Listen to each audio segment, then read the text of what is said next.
I am muted. I apologize. Welcome to DCU Daily, guys. Here we are to discuss all things DC as well as anything pop culture related. Sorry about the lack of a show yesterday. Dan wasn't feeling well. Dan still isn't feeling well, so it's just me for today. But with that, there's not going to be a Mount Rushmore Monday, a delayed Mount Rushmore Monday either. We'll do it tomorrow if Dan is feeling well, or we're just going to wait till next week to do it. Apologies for anybody watching, but that is, I will remind people once more people get in here, but apologies for that. Now, let's get into the real meat and potatoes, because Spider-Man, oh boy, we got a lot of Spider-Man talk. Lots and lots of Spider-Man talk.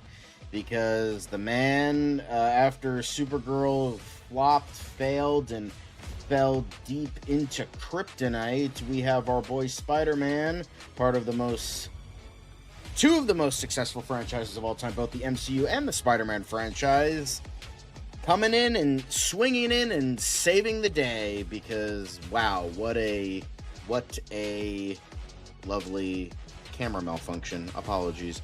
But what a lovely day to see. Well, at least that part of superherodom isn't dead. So looks like Marvel's back on top and DC is still struggling because they just can't get out of their own way. But even besides that, we also have the Odyssey killing it, so that's pretty fun. We also have not just the talk of the town in regards to box office, but we do have a lot of extra stuff in regards to Brand New Day. Why Tom Holland letting the people know why they didn't film in New York. Some of the marketing, some behind the scenes, some how Spider-Man is actually getting some IMAX screens, despite, the grandness of Nolan taking over. But even with all of that, apparently we could have gotten a real Spider-Man villain for Spider-Man Brand New Day. We'll be talking about that, as well as one for the montage that got cut out at the last second. So, with all of that, a little bit of Doomsday, a little bit of X-Men, a little bit of movie talk madness, a little bit of TV talk terror. Then we get into our quick hits. Then we get into DCU Daily proper. We have our, quick hits. A little bit of Batman Cape Crusader review. So get pumped for that. Is it as bad as season 1? Is it better? Stay tuned to find out. And then a little bit of Lanterns, a little bit of Clayface. Nothing much, but enough to keep you all satisfied for the next day of DCU Daily things. But until then, let's get this party started. Let's get this Knuff intro ready and start the show. It doesn't seem to matter what I do. I'm always number 2. All right, mister, I need to paint my abs on to get nominated. You don't see Robert Downey doing that. You're kidding. Robert You're Downey. kidding. I can't open the envelope without the... Warner Brothers is heading back into the Matrix with a new movie in the works. Wonder what other surprises are in store. I want to be Bruce Wayne. I like that. You're gonna love me. There's the shot right there. That. Okay, we don't need to see Right there. You look ridiculous. Well, not no more, he don't. What, dude? I can barely understand you. Your accent's insane. What the Give me a hand up. Nope, I'm actually okay. Thank you very much. Oh, wow. Wow.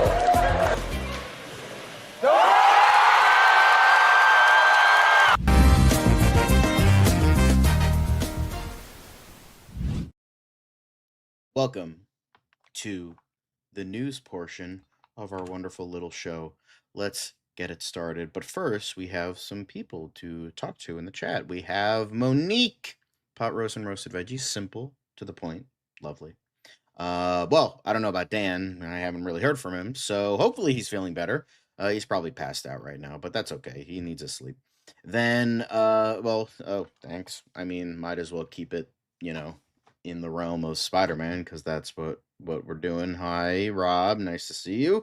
But honestly, yeah, it's probably going to be MCU Daily. We're probably going to, have to probably just change it to DC Daily, because I don't know how much longer the DCU part of DCU Daily is going to be part of this. But, let's put on our blue lantern rings and be a little hopeful. So, But I made a pretty good comparison. Somebody agree with me on this that essentially, because as I know this, essentially a DC fan is like being a Mets fan at this point, where it's just like, oh, unadulterated disappointment constantly with little tiny bright spots here and there.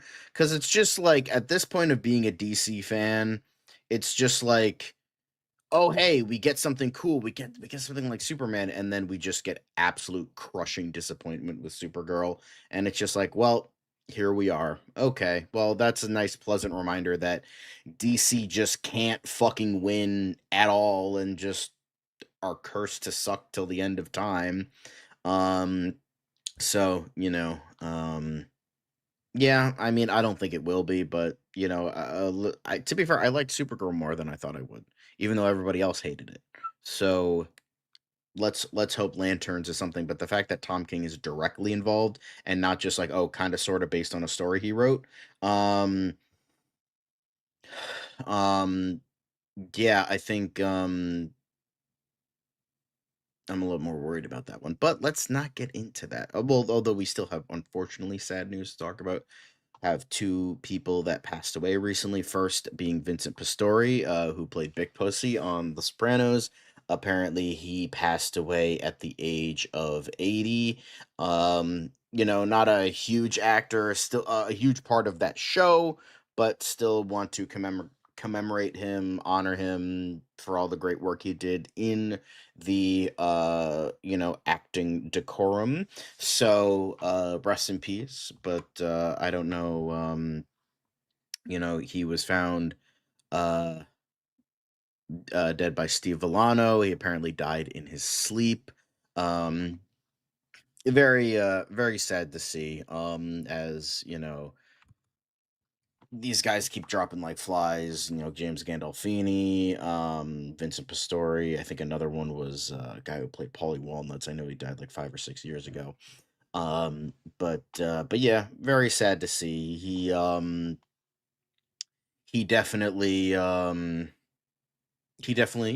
not the biggest star, but still enough to you know be saddened by his passing. So, we're touching on that today, but that unfortunately isn't the only death. Something a little bit more concurrent with Spider-Man is Mary Rivera, who played Ned Leeds' grandmother in Spider-Man No Way Home. She passed away at the age of 82. She she she had a bit part in the movie. She was in a lot of character actor, that kind of thing. Um, but yeah, apparently she suffered a stroke and had to be put on life support and eventually taken off of life support. But sad. I mean, her most notable role is from Spider-Man No Way Home, but she's been in plenty of other smaller roles. But sad to see. More concurrent with the news that we're going to get into soon enough. But yeah, still got it. I mean, again, not the biggest actor. She was only in like a couple movies, but sad to see. At least I'll give them this. Pastore, Rivera, they lived nice long lives. So that's that's a good thing to see. Like nice long lives, died in their 80s. 80s is a good number. Um, well, I mean, we would love to see them live on even longer, but that's just not how life works. But it's better seeing someone dying at the age of 80 and 82 than dying at the age of 28 or 20. So, that's something. But rest in peace, Mary Rivera. Rest in peace, Vincent Pastore. Um, Glad we got a little bit of something to remember you by. So that's definitely something. Um, but moving on to brighter news, we have a little bit of box office report. And that is, of course, mainly talking about Spider-Man. Something a little bit brighter than, unfortunately, small celebrity deaths. Yeah, to the shock of no one. Well, I mean, I guess if it was John from like 8 months ago, maybe he would be shocked. I don't know because I made that stupid bet. But hey, then that teaser trailer came out. I'm like, oh, yep, I done goofed. I fucked up. And here we are. Brand new day. Spider-Man Brand New swings to mind-blowing $355 million debut, second biggest opening weekend in box office history. I believe Endgame was in the it was 372, if I remember correctly, somewhere in the 360s, 370s in terms of domestic box office. I mean, never bet against Spider-Man, guys. Never bet against Spider-Man. So I learned that the hard way. Oh yeah, I mean we'll get into that soon enough, but absolutely, I do think that's the case. Um, Honestly, yeah, probably right. But that's not the only thing. Yes, it did get the second biggest opening weekend in box office history, but in terms of global debut, Spider-Man Brand New Day has obliterated expectations. Obviously, the expectations, I believe the last time that we talked about it, like the latest one was around 800 million, maybe 900 million at the most, but it still crushed that at $927 million. Our boy, and the thing is, this was just from yesterday. I mean, this is belated news because it's already hit $1 billion. So, oh, absolutely. I think Doomsday could. I don't know if they'll reach Spider-Man numbers as quickly, but I do think they're gonna hit $1 billion. I don't know if they're gonna hit $2 billion. It's likely, definitely very likely. Um, you know, that's okay. I will have the reverse, so don't buy Powerball, I guess. Um, So yeah, it's Box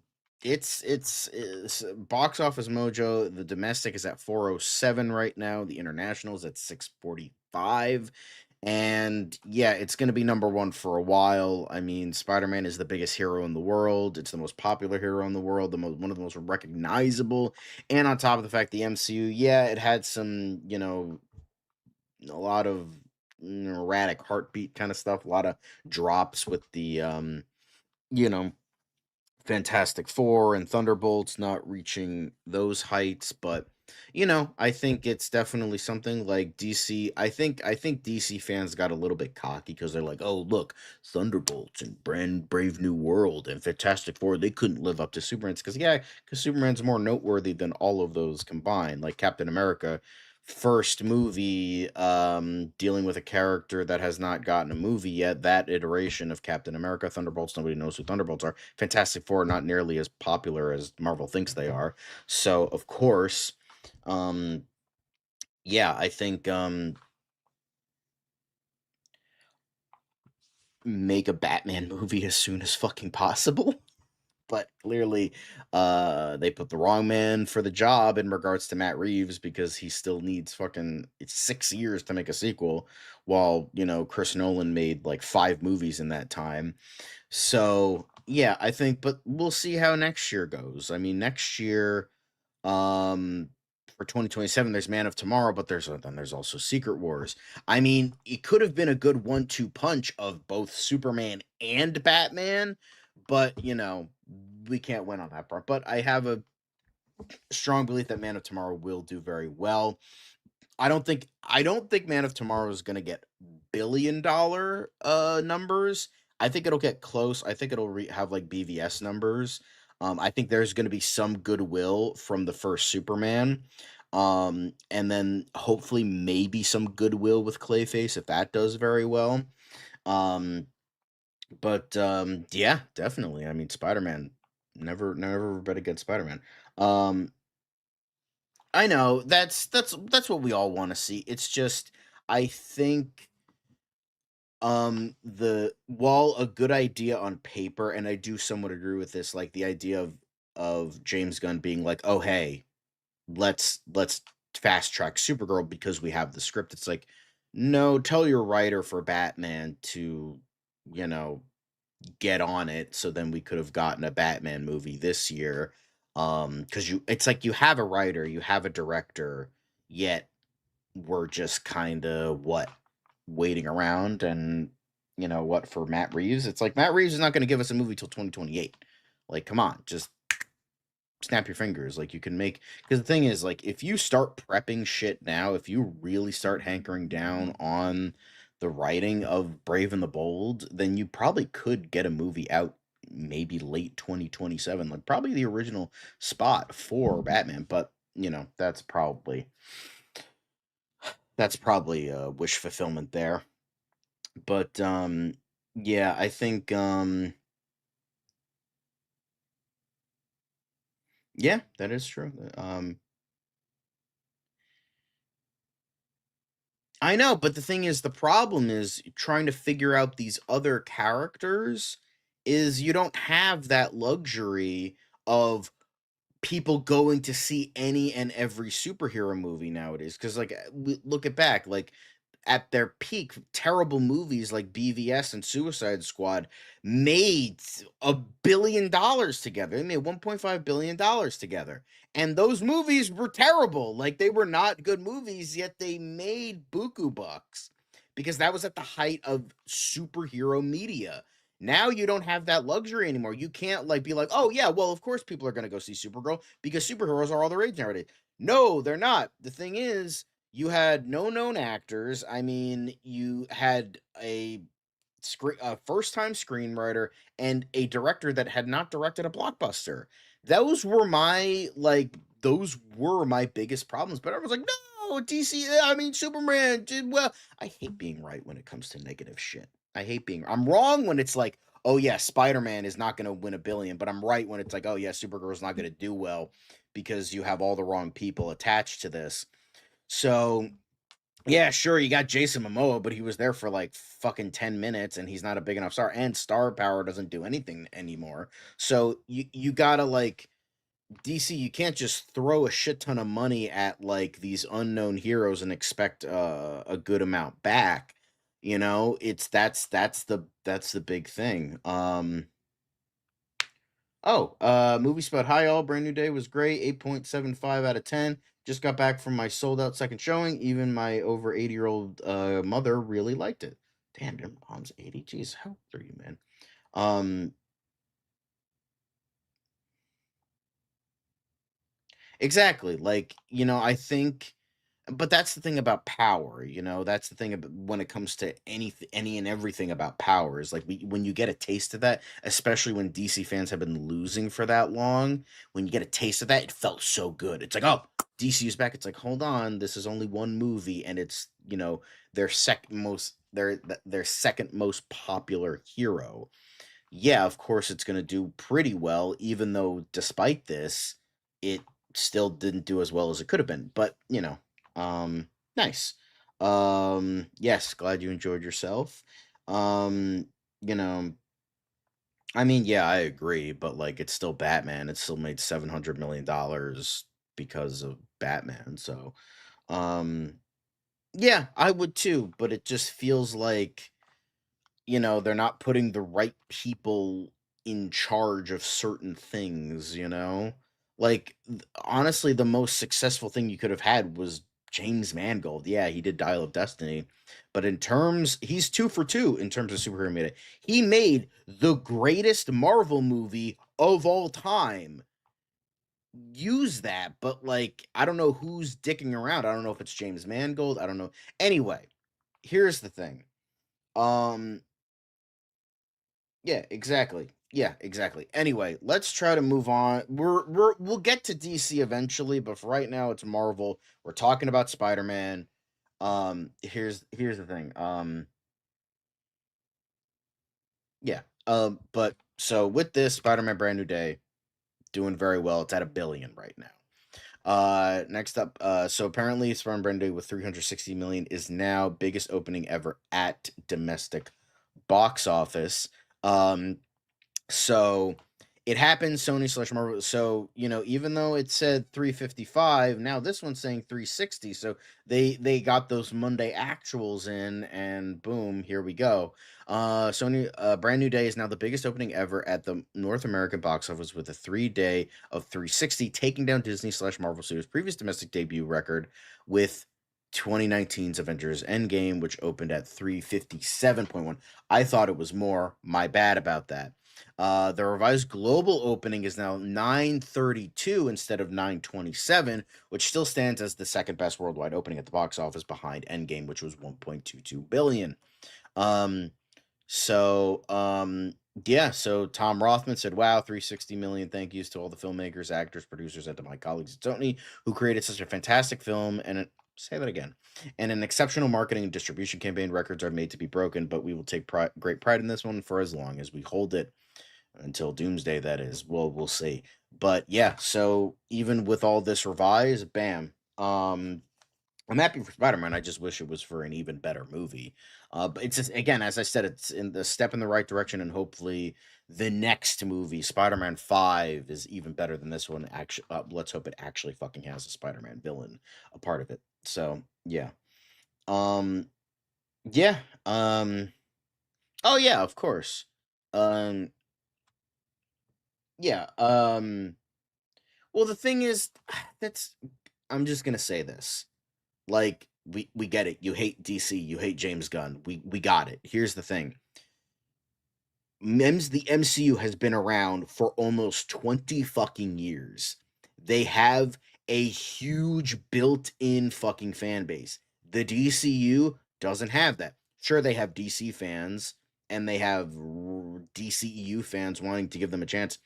Literally, this shit has been around less than 2 years. DCU has been around. Yeah, it's got DC fans. It's got all that. But the thing is, also, Spider-Man is the biggest fucking superhero in the fucking world. Outsold Batman and Superman. He is the biggest and most recognizable superhero in, like, history. So, of course, that the guy who has been a consistent moneymaker since 2002, yeah, of fucking course, it's gonna make $1 billion. It's not just because it's a good movie. It's because it's Spider-Man. It's because it's the MCU. That's why James Gunn doesn't have that built in just yet. And unfortunately, he kind of flaked with Supergirl, which is a shame. But if you think that this is anything, oh, James Gunn doesn't know what he's doing.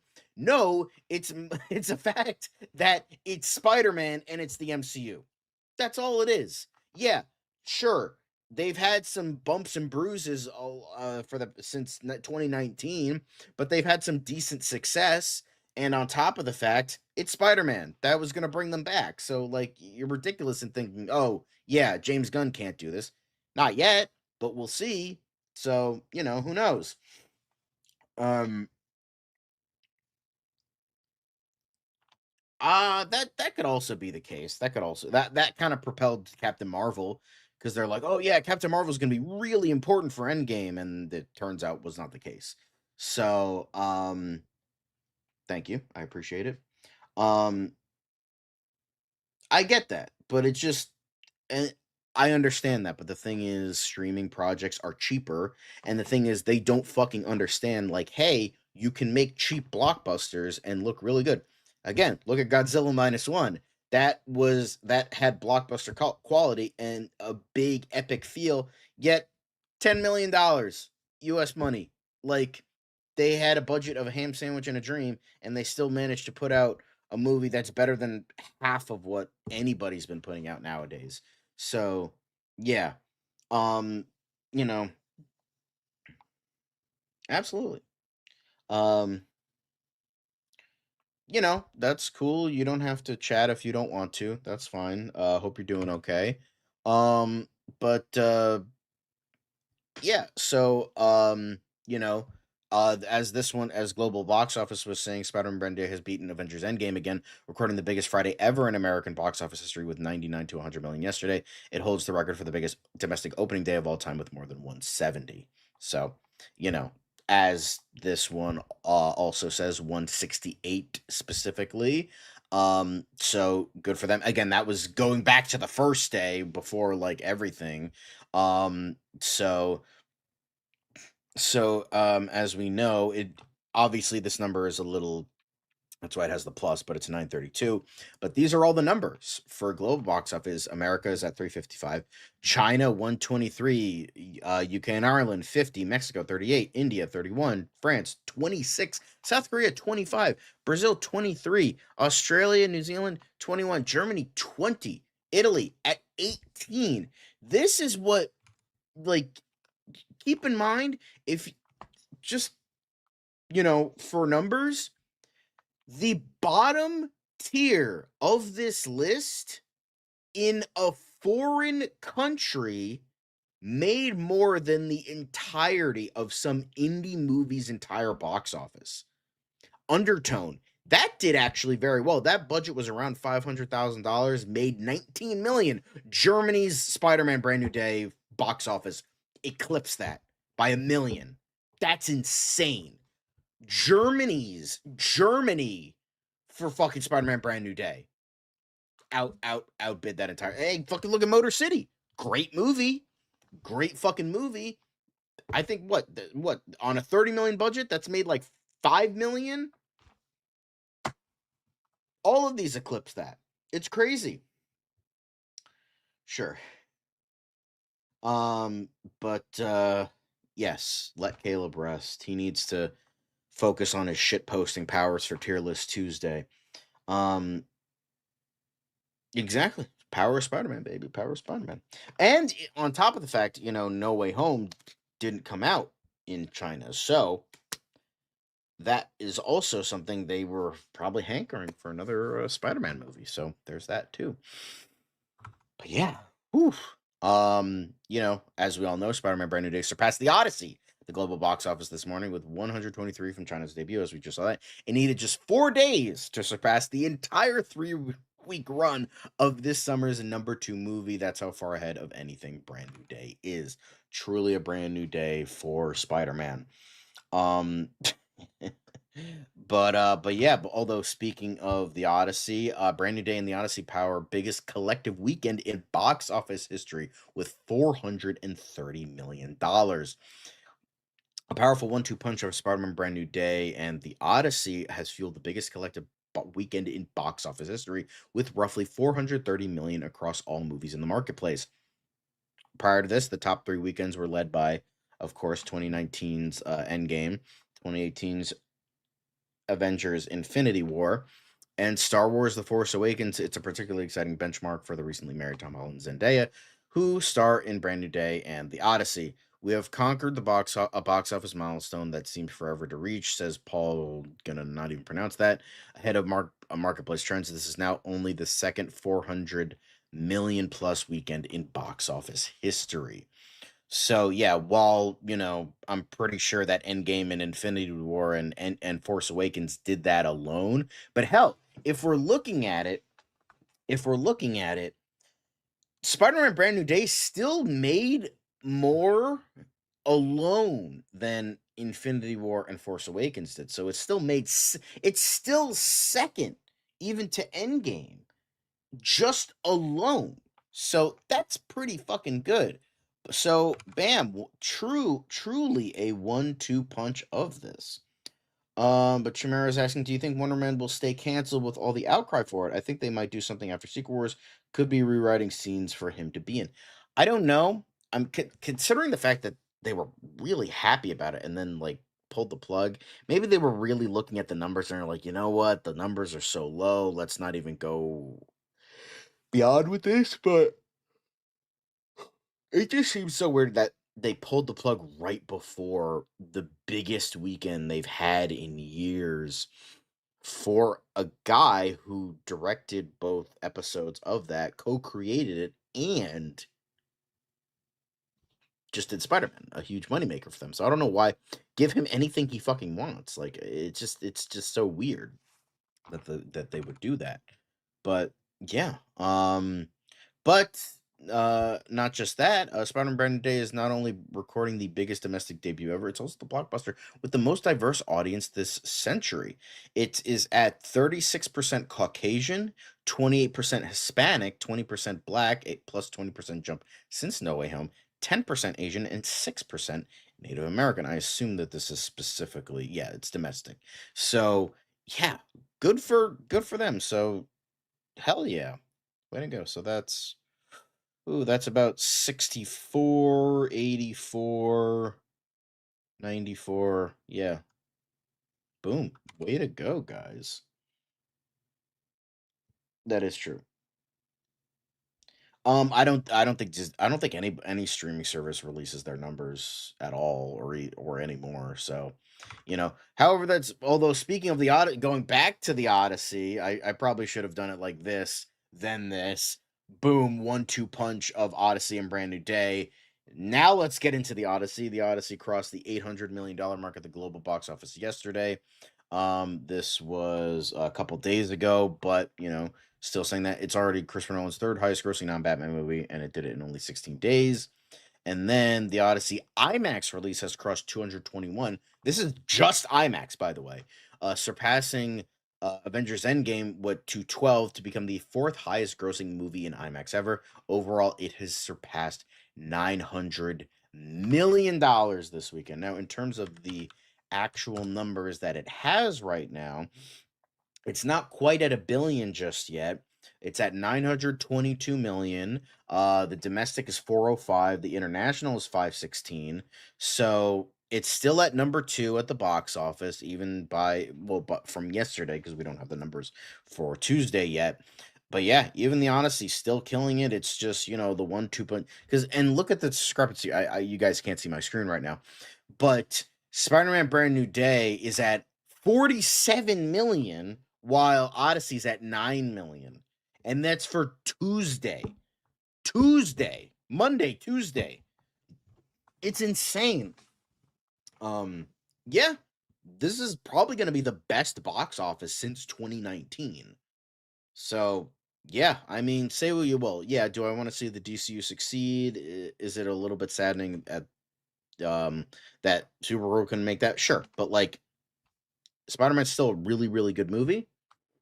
I'm glad it's gotten the success. I'm glad Marvel kind of dug themselves out of a hole because, at least with Spider-Man, they're actually going away from nostalgia bait. They're not trying to do that, but at the same time, they're also setting up future movies, which is a little stupid. But I'll take what I can get.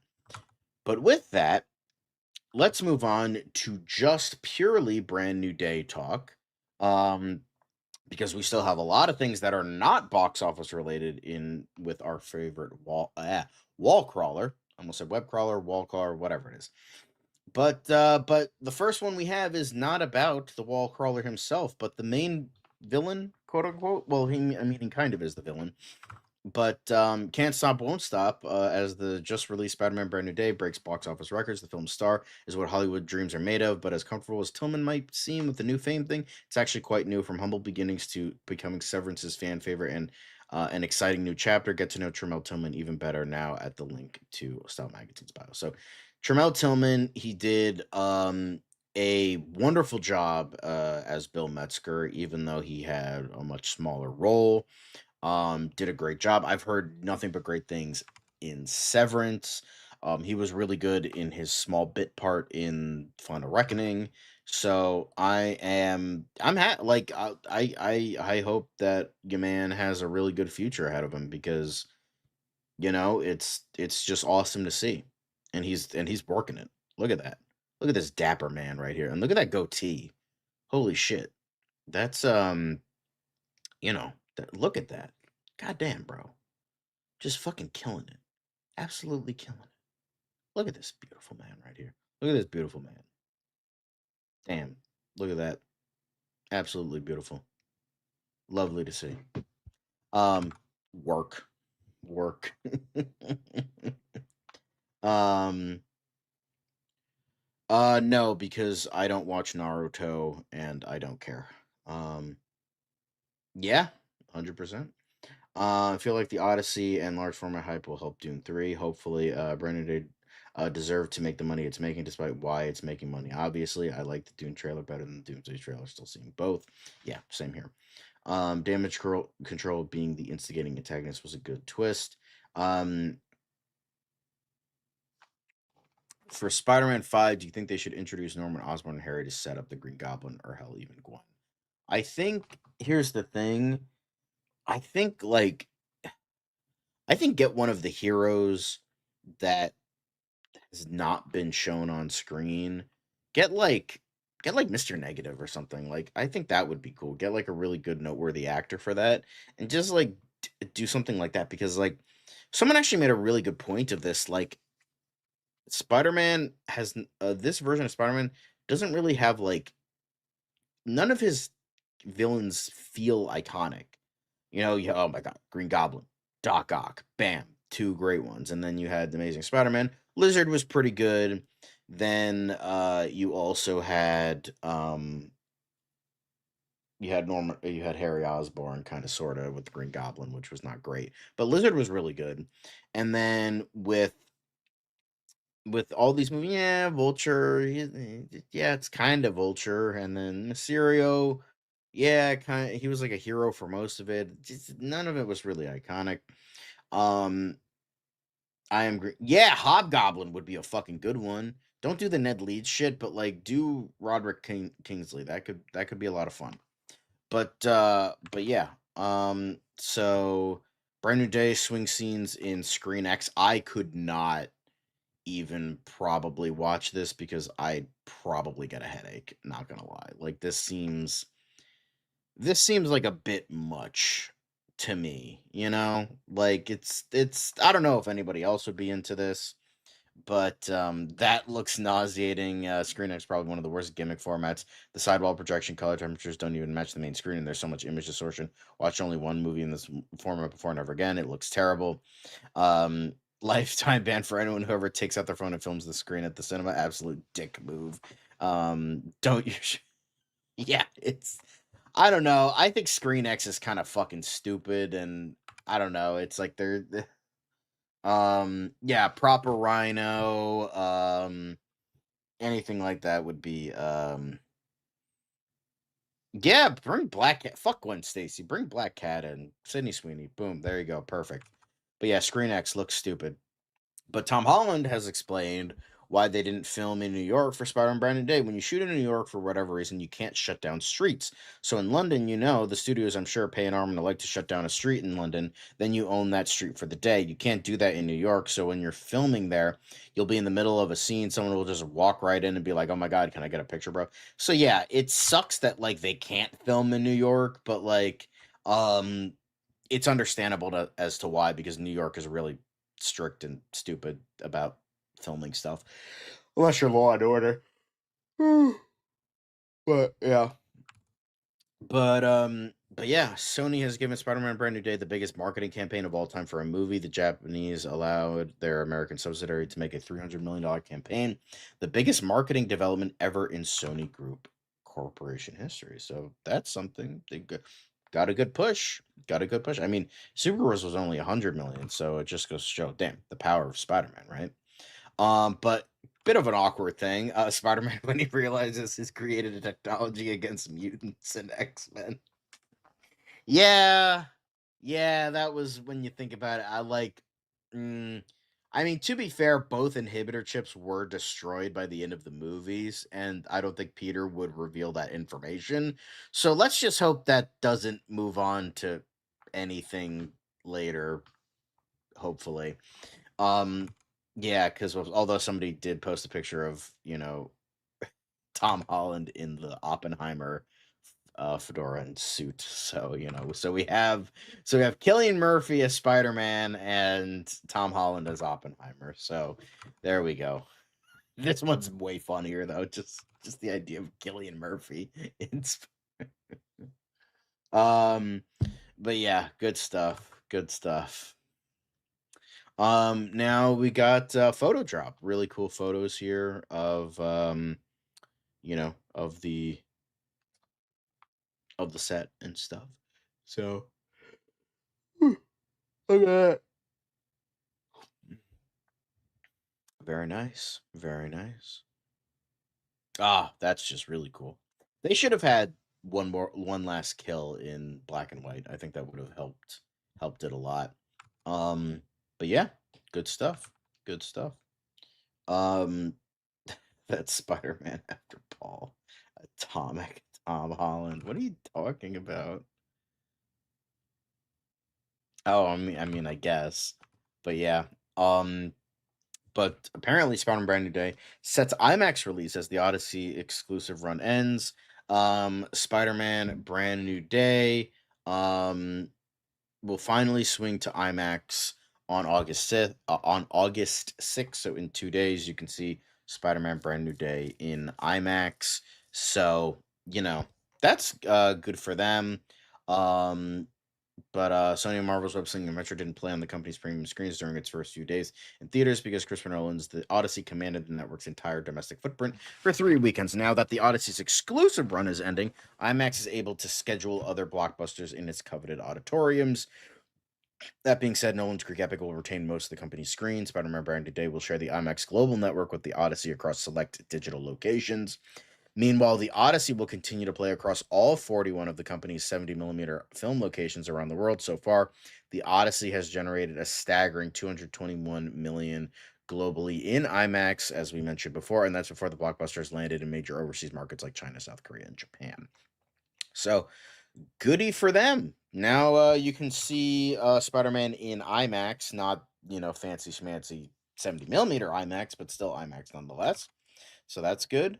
Next up, apparently, Daniel Cretton has revealed that Paste Pot Pete, also known as the Trapster, was one of the many villains considered for a cameo in Spider-Man Brand New Day, but ultimately they were unable to secure him.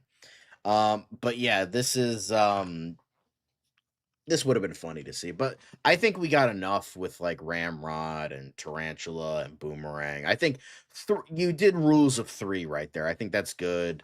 And then you got in terms of like unknown kind of villains, and then you had a major one like Scorpion. You recreated the Amazing Fantasy one, so that's cool. Yeah. Yeah, that is true. That is true. But remember, that was blame Bruce Banner for that one. All right, so but apparently, speaking of Hulk, new behind the scenes look for Spider-Man Brand New Day featuring the stand-in prop for the Hulk. Just looking real good with that one. Love it. But next up, well, yes, I did cover Paste Pot Pete was covering the montage. Apparently, Spider-Man Brand New Day's original lead villain was an obscure character. We don't find out who it is, but there is a bit of insight into what the director was talking about. So speculation ran rampant for well over a year about who Sync was playing. Kevin Feige has now confirmed that a big development change led to Gene's insertion into the story. Talking at USC, he explained there was one version of the bad guy, then another version of the bad guy, then a version essentially of this bad guy that was revealed to be a very obscure character nobody had ever heard of. It just wasn't satisfying. That's when Gene came up. That is when it really came together. Then our producer, Emily Fawn, sitting around the table, said, "What about Sadie Sink?" It was recently reported that Anne Hathaway was eyed to play the anti-mutant activist Leper Queen, only for that character to be switched out for Tremel Tillman's Bill Metzger. Ironic, because Anne Hathaway would star alongside Tom Holland anyway. She may be who Feige is referring to, though Mindworm and Spider Queen are also likely possibilities. So honestly, personally, I probably would have, you know, here's the thing. I don't like the idea of like, you know, I don't like the idea of, X-Men shit, but like if I had to choose between Leper Queen and Mindworm was another one that they said. I would have taken that. Like I know cuz at least with like this character Mindworm, at least he's like fought Spider-Man and is not, fucking Jean Grey. Like I don't know, I can never get over that. Um I think because I'm looking it up now. Mindworm is apparently a telepath who was a minor enemy of Spider-Man. Honestly, that would have been better. That would have been better for me personally. I think that would have been better because then, Yeah, I fucking literally just fucking said that, dude. Um, I think they tried to go too comic booky with that. Tombstone again, that was another case of he should have been the main villain. I keep forgetting like about the montage of like how many villains he fought because I'm like, oh yeah, 3, and then it's like, oh wait, no, it was 4, no, it was 5, no, it was 6. So yeah, my bad. But yeah, I think you had enough villains in there with that montage. I just wish Tombstone wasn't just like, oh, guy I defeat in a montage. Tombstone's a better villain than that. I think that would have been really awesome to see. Um, but yeah, I think no, it wasn't. Anyway, but yeah, I think honestly, like, yeah, it would have been weird to like, oh, who's this fucking mind worm? And it's just like, honestly, I would have taken that. Um, Yeah, because it's just like Tombstone's better than that. Maybe he can break out and we can get a good arc from him. But it's just yeah. If I had the choice, gun to my head, who would you rather see as a villain for a Spider-Man movie?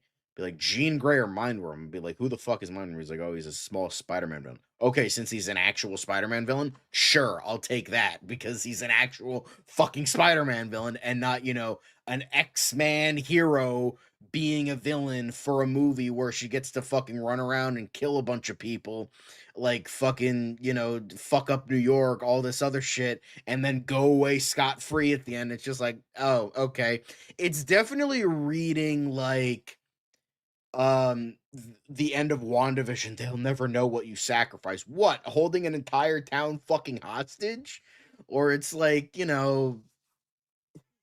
it's like or Iron Man being like, we need to be reined in. It's like, no, I think you need to be reined in because you're the guy that made Ultron. So, I think it's a you problem, bud.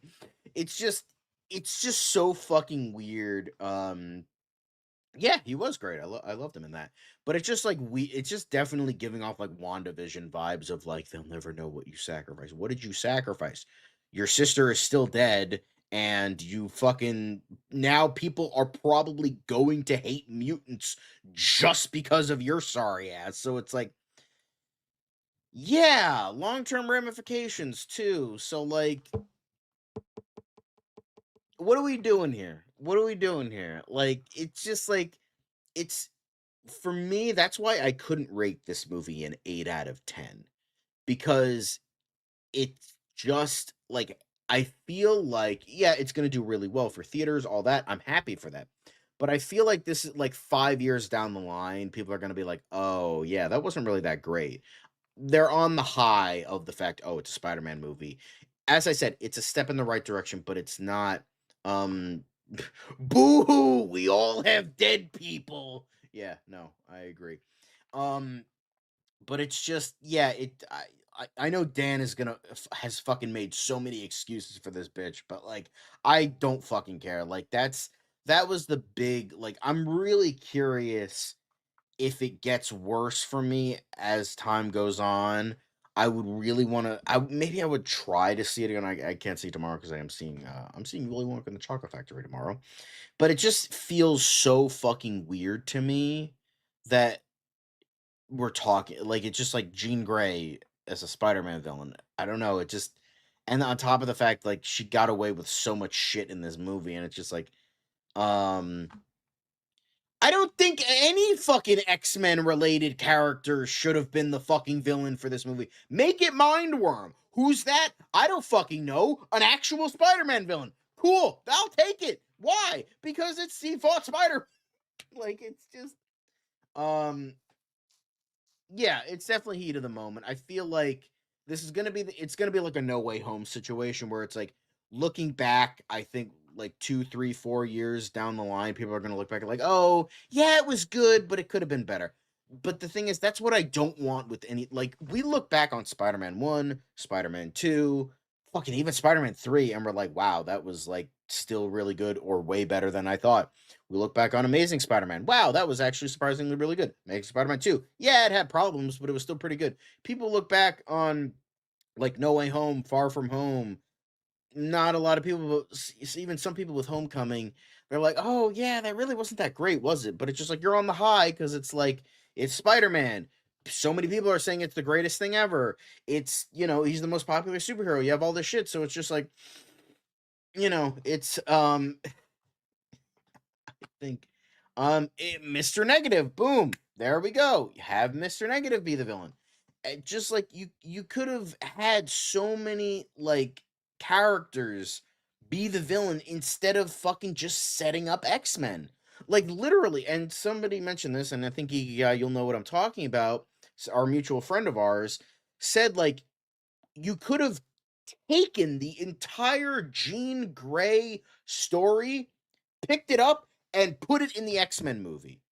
Like you have the whole thing of like, the X-Men trying to form, and fucking Jean Grey goes nuts, and not like goes nuts, but like have her like, you know, be dealing with the death of her sister, and like realizing, and then, realizing that Charles Xavier is the one to bring her back, bring her down, and that's what would be, um, that's what it would have been. That's what it should have been. Like, just use that for an X-Men movie. Don't use it for a fucking Spider-Man movie. It just feels weird. Yeah, kind of. Coyote versus Acme, hell yeah. Um, but um, I don't think it was, because they were setting up a lot of stuff that I don't think would have been paid off in the MCU. I think, yeah, would it have been better to just integrate that into the MCU? Sure, but like I could also see them just wanting a clean slate, and they didn't want an old Spider-Man, especially considering the fact that Andrew Garfield's in his 40s now, so that's a little bit. Um yeah, exactly. Just do that. They should have just done like copy, like essentially cut and paste this story for Jean, and just have it in the X-Men movie. Maybe make it a side plot, maybe make it a big plot that Jean Grey isn't part of the X-Men yet. She doesn't know how to control her powers. She doesn't know all this stuff. And so the big thing that what they need to grapple with is like, we need to quote unquote stop her before she makes the world hate mutants even more, or something like that. That would be fine. It's just like that's the big thing. Like you could have done so many different things, and it sucks because like I want to love this movie more. Like it had so much fucking good in it, but the thing that prohibits is the big crux outside of the pacing. I think it's very paced oddly. Is Jean Grey in this movie is like you can fucking make all. I'm so glad Dan's not here because I know he'd be fucking sucking its dick. But like you can make every single kind of reason under the sun on as to why it works, blah blah. It just, in hindsight, you and it's a crux of the MCU period, is the fact that you can't look at these movies as one movie. Like I can go back and watch Spider-Man 2. Like I can fucking shut this off, go watch Spider-Man 2 and be fine with it. Why?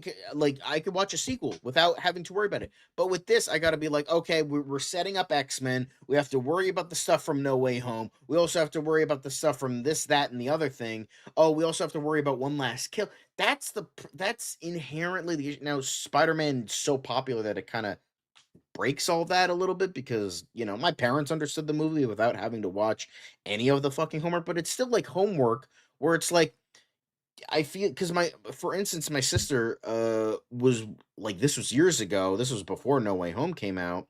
I think right around the time, maybe she was watching Far From Home. Like, I don't get half the shit that's going on. Who's this Mysterio guy? Why is Iron Man dead? What's going on here? Why is this happening? What are they talking about here?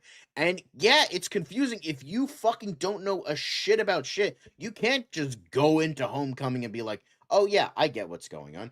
You can't just go into fucking Far From Home just from watching Homecoming and be like, oh yeah, I get everything. It's too entrenched into other MCU shit that you can't just watch it in a bubble. And that's kind of the problem here. It's like fucking 5 years from now, if I'm like, and X-Men will be out by then, and I'll be like, oh, I'm gonna see like I'm gonna see Brand New Day, And then it's just looking back, it's like, oh yeah, we have all this shit to deal with. Like, why are we dealing with all this shit? It's just that's kind of the um I guess. Um yeah, that would be fun. Like do like a whole like framing him for a crime. Um Mr. Sinister, maybe. Yeah, do something like that. Um yeah, same here. I agree. Um yeah, that's kind of what it is a little bit. It's like, oh, it's better than the last one, so it's we'll suck its dick. Um but yeah. Um Yeah, I know, but like I'm thinking about general audience.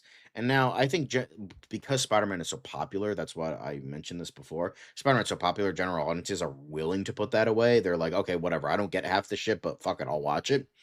But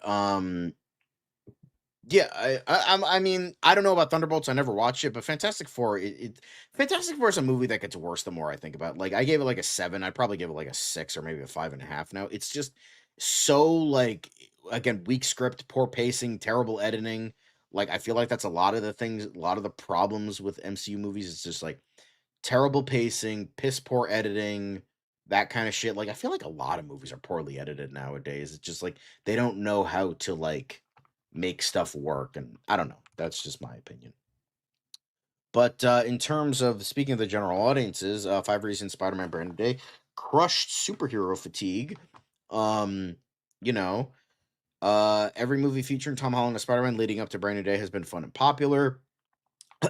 That is true. Meanwhile, DC only has one movie, and while positively attained, it couldn't help for Supergirl. Brand New Day has a more grounded street level vibe compared to many recent superhero films, which a lot of people seem to like.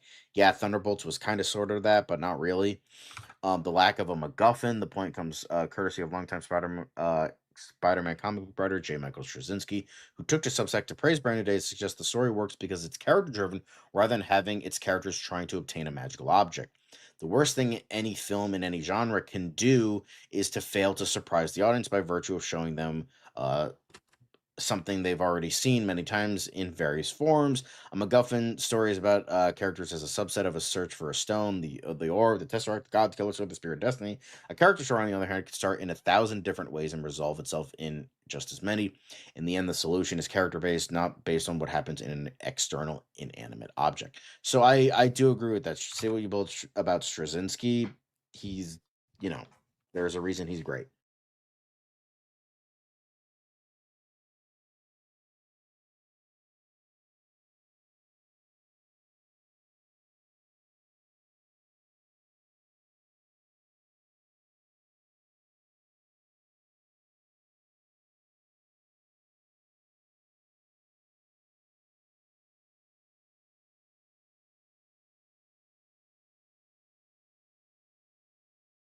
Sorry, my mic was muted. As I was saying, with Supergirl, the good thing about Supergirl is that you don't have to watch Superman to understand Supergirl.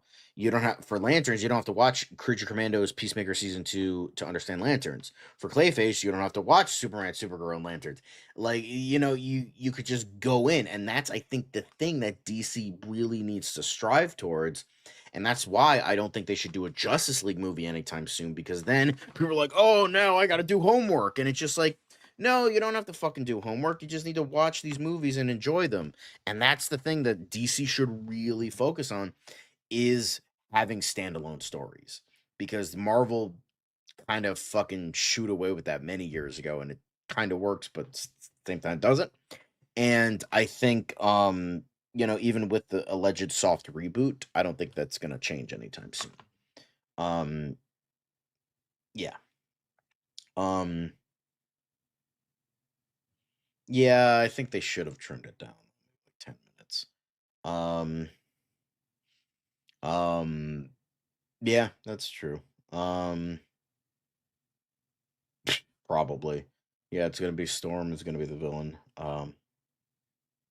Yeah, they don't. That's because the thing is the reason that Spider-Man is that he's relatable. He's a teenager, he's a young person. The people that are reading these comics, Superman Doesn't have that. Superman's an alien. Batman's a billionaire. That's not relatable to audiences because even though Batman is human, there is still like that level of disconnect of like, oh, he's a billionaire. So there's that, and it's just like, oh, okay. Exactly. Exactly. But then Tom Holland and Zendaya, Brand New Day is terrific. Yeah, I mean, kind of, sort of, but I think the first three have more to do with why Crush Super. It's Spider Man. The movie could have been dog shit, and it would have made fucking buku bucks. Like, come on now. But now we move on from Spider Man into generic MCU weekly stuff with Downey, just Downey, designed with menace in mind. Here he is, green suits, all that fun stuff. Just Downey being Downey. Um, Very, very cool. Very nice. Looking at all this fun merchandise. Very nice. Very cool. Damn, look at these sneaks. They are very ugly, but I'm sure certain people the what is it, sneakerheads, whatever the fuck they're called, they'll probably like this. You know. But yeah, way to go, Downey. Really appreciate that. But with all this, Avengers Doomsday merchandise leads to questions about the extent of Doctor Doom's facial scars. But following last week's San Diego Comic-Con, merchandise for Avengers Doomsday has been shared by various companies. However, as you'll see in the Instagram gallery below, there's a noticeable lack of scarring around Doom's eyes and mouth. It's worth noting that in the comics, Doom's scars initially weren't that bad. He only had a scar down his cheek, but was so vain that he felt it made him hideous. In some interpretations, putting on the mask for the first time burned his face beyond recognition, though 2015 Secret Wars fully unmasked Victor, revealing that he was missing his nose and several teeth. Given that most modern comics show severe scarring around Doom's eyes, it's disturbing that we don't see that here. I mean, considering they're probably going to do a Jigsaw thing, where it's like, oh, he's going to only be minimally scarred because, it's Downey. They want to show off his face. So it could be controversial, but at the same time, I don't think people will care. I mean, Doctor Doom, for people that read comics, is the proto-villain for all supervillains. Was Darth Vader inspired by Doctor Doom? Maybe. And he's just a great character. It's not just the great iconic look in the iconic mask, which 6,000 people in Hall H were wearing today, but it is who he is on the inside. To Victor is, and his flaws, and his hubris, and his genius, and his warmth, and his true belief that he is the hero and he will save us all. That's what's fascinating about him, and that's what I'm excited about, having Robert Downey play him and bring him into Doomsday. So yeah, you can see it here, especially the eyes right here. Although I don't think the eye holes are that big in the MCU, so we'll see how it goes. But it still looks good. The merchandise looks good, but yeah, I can see why people are a little iffy. And then I guess this is Magneto. Well, Magneto in this version, which actually looks surprisingly pretty good. Same with Xavier. But yeah. But I can see why people might be upset with that, But anyway. Let's see Reed Richards mark.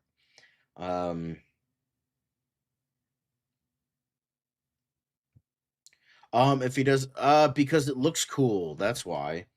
But from Gryffindor to Slytherin. That's what I'm saying.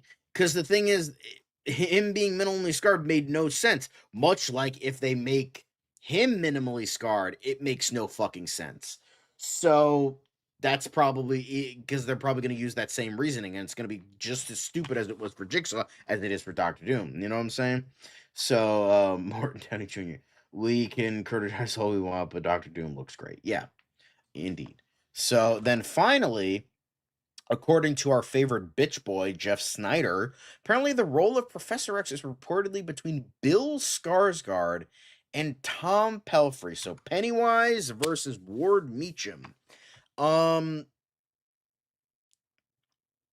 hope this isn't true, and I hope Jeff Snyder is just blowing smoke, because not a fan. Like, Patrick Wilson and Dan Stevens, the other rumored Professor X's, were so much fucking better. and like that, yet the ones they went with are the worst choices. Um, it's just so weird to me because it's just like, would Bill Skarsgård do an amazing job? Absolutely, but it's just I don't see him as Professor X, and Tom Pelphrey is another character in the MCU. Now I know not many people care about Iron Fist, but the thing is, Iron Fist is still canon. Iron Fist is canon in the MCU still. Um, honestly, yeah, that would be great. Yeah, he would look. He would look like Austin Butler in Doom Part Two. Like I remember, I sent a friend of mine a picture, and they're like, "Oh yeah, that does kind of look like him." So it would just look mad weird, mad awkward. So I don't know why. I don't know why they would go with that. I just don't like that very much for me. And I love Bill Skarsgård. I love Pennywise. I love those movies. I think he's a fucking tremendous actor. I just think that that's a very wrong choice for Bill Skarsgård personally. Um, um, Ooh, would you like a balloon? I'm not saying he can't do it. I just can't see it. Like, but again, like with most, I'm not one of these people that's like, oh, Ben Affleck is Batman. Oh my god, that's the worst thing ever. This is gonna be the worst movie. All this shit. I'll just be like, prove me wrong. That's all I'm saying. Like, I believe he could do it. Absolutely. It's just like I don't see it. Like, I don't see that. I see Patrick Wilson in my head. I see Dan Stevens in my head. I'm like, oh my god, those guys would be perfect. Especially Dan Stevens. It would be a great full circle moment, considering he played his son in a fucking TV show, so it would work. Honestly, you're probably right. Skarsgård could probably play a good Mr. Sinister, especially go like more of like the over the top stuff that Mr. Sinister can be. So definitely, definitely. But that is it for MC Weekly. A very long MCU Weekly, but we'll eventually get there.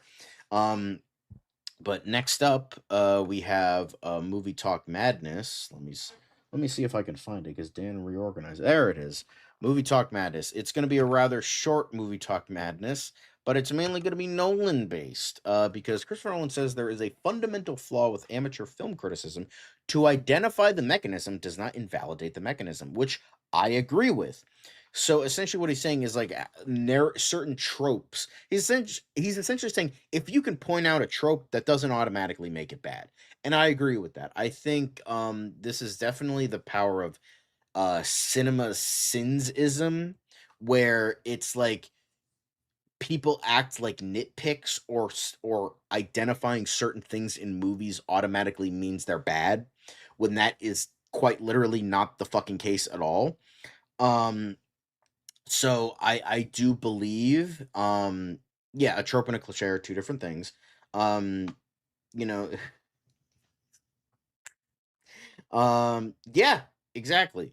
Because the thing is, it's like, oh, and especially when he's talking about a movie that's over 3,000 years old, that pretty much can be used as the benchmarker for like every story that has ever been made after the fact. That like, yeah, it feels weird that you're like talking about this thing, that it's just like, oh, that's wrong, when it's like that doesn't automatically mean it's wrong. And we'll get into that later.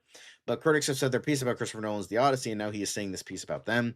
While on the Odyssey press tour, the director spoke with podcaster Zhang Zhu about a fundamental flaw in film criticism he sees from amateur critics. The criticism that's often leveled at movies in general is, oh, the character has to be made sympathetic, so the character is manipulated in different ways or changed in different ways. And that's a fundamental flaw of film criticism in a way, or storytelling criticism, because to be able to identify the mechanism does not invalidate the mechanism. He added, I'm thinking more of amateur criticism because they feel they've identified the mechanism, they feel that it invalidates it. That can be true of certain elements, and film grammar, film language evolves with that. So when a trope becomes too familiar to an audience, then it has to be changed. But we do, as filmmakers, avail ourselves to that common language. We build on that understanding. Our audience has been many films, and they understand the language. So, with all of that, we can go on to the next thing, because this is what it came from. Was the Oscar-winning filmmaker's substantive sit-down with Chinese podcaster wasn't the usual surface-level press tour interview. This has been going viral for the past few days, so yeah, it's definitely a huge thing. So, um, speaking to Chinese podcaster and political philosophy lecturer Zhang Zhu in Beijing, which first appeared on China's Bilibili video platform, the British filmmaker has something of a hard break from the usual interviews he's done on the Odyssey's globe-spanning press tour. There were no games, no softball or rushed questions about his favorite moments from the production or anecdotes about the actors. Instead, Zhang's interview was one of the rare ones where the filmmaker was probed about his personal philosophy and worldview and how that informed the making of the Odyssey. So, yeah, it's definitely obviously you guys can read into it more. This is where that came from. It's definitely an interesting read, an interesting watch. You know, if the trope actively undermines the quality of film, then yes, but simply pointed out is not criticism, but nitpicking. You have to identify that. Hell, even nitpicking is like a hell, nitpicking, that would mean that it's some like a nitpick is like still like could be deemed a flaw, but a small flaw. Just identifying something like it would be like, it'd be like if I'm watching Spider-Man and I'm like, he's wearing a red mask. That doesn't make sense because spiders don't wear red masks. It's like, yeah, that's his costume. That's what I think he's talking about here. It's like you're identifying this thing, and it's just like that's how silly it is to me. That's how like, oh, he, did this instead of doing this. That's wrong. And it's just like, and it's also like how people talk about horror movies. They are on the receiving end. They have all the information. So like, why wouldn't the people go down the stairs and into the fucking, why would they go into the kitchen instead of out the front door? It's like, well, if you're thinking within the minds of the characters, you're hopped up on adrenaline. You're not thinking clearly. You're in fight or flight mode, and a lot of the things you're doing doesn't make sense. So, with all of that, sometimes the people in horror movies doing dumb decisions works because it feels like something. And the thing is, some people have gone over that and they've done studies, they've done their own stories of like, hey, doing all this stuff, and they make those mistakes because you're in that mode. So, yeah. Um, I guess so. That's why I hate the Scream franchise. It's not critiquing horror, but doing the cringy cinema sense thing. I could definitely see that. However, I disagree. It's just amateurs. The pros are even worse. I could see that. Hello, Big Sauce. But yeah, it's Christopher Nolan. I mean, wow, shocking. Christopher Nolan knows what he's talking about. That's crazy, bro. But now we move on to. I don't think we have it here. I think Dan got rid of it. But now we're moving on to TV Talk Terror. We don't have the banner for it, but that's okay. Um, Hang on. I'm just looking just in case if I'm friggin' missing it or something. Nope. Okay, cool. Now we move on to TV Talk Terror. Um, Speaking of Bill Skarsgård and Pennywise, Welcome to Derry creator says season 2 will not shy away from the horrible cultural themes of the 1930s. It's the heart of our story. Um, so we're very excited. We're in the writers' room right now. Cool, Mushide, fucking direct your goddamn Batman movie. The new season will take place in 1935, centering around one of the interludes in Stephen King's It novel, The Bradley Gang Massacre. As recalled in the book, a group of outlaws hides out in the town of Derry while fleeing the FBI, robbing and murdering store owners and causing all-around chaos. It takes place 27 years before the first season of It, Welcome to Derry, which follows the mystery surrounding a young boy gone missing amidst a Cold War military plot. There's going to be a lot of that Depression era hustling in the air in our characters. Everyone's trying to get by and survive the circumstances. They are going to do crazy things, and of course, the social, cultural, horrible things that were happening in the era. Too, we're not skipping on those. They are the very heart and central of the story. So that makes sense considering that like rampant racism in the novel was a big part of it and stoked the fear that Pennywise fed off of. So that makes sense. Like I don't know why they would not have that in this story because that makes perfect sense to me. It's just that's a very big part of the novel, and it's not just like Stephen King like, oh, I like writing racist stuff. It's like, no, that's the heart of the story. That's the point, because it's like the whole idea of racism is like fear of the other, fear of the minority, and that feeds into the fear that, gives Pennywise his power. So, okay, I don't know what that is. Anyway, um, yeah, absolutely. But yeah, this is definitely really interesting. But I think exactly, exactly. But yeah, I mean that makes sense. I can't wait for it. Welcome to Derry. I think while not a perfect show, I think it's definitely does. I don't know. I Planet X cameo. I got rid of him. It's fine. Um but yeah, I mean this makes sense to me and I can't wait for the show. I'm sure that, the fact that it's based on the interludes makes so much fucking sense and I really appreciate that. I think they only plan for 3 seasons though. I hope they do more if it is successful. So, um I could see that. It was more hit and miss for me, but it was still good. But yes, it was pretty solid. Pretty solid. But not the only thing we have to talk about. Apparently, Dave Bautista is in talks for the Kratos role in Amazon series after Ryan Hurst's exit. This would be awesome to see, but the only thing I'm iffy about is that he lost a lot of weight, as in a lot of muscular weight, because he didn't want to rely on his body physique and instead wanted to focus on his acting. But considering that this might be the best thing for him because he's been in a lot of shitty projects as of late.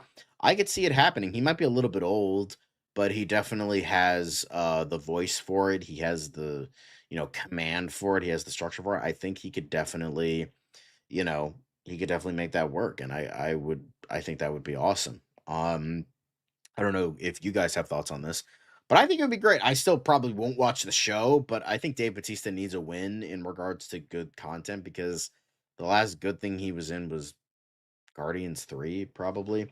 Um, at least the older version. Okay, I don't know what that means. I don't know. I fucking, haven't played this series ever, but he's got the look, he's got the talent, he could probably make it work. All right. So, but now let's move on to the quick hits. Um, let's turn on that music.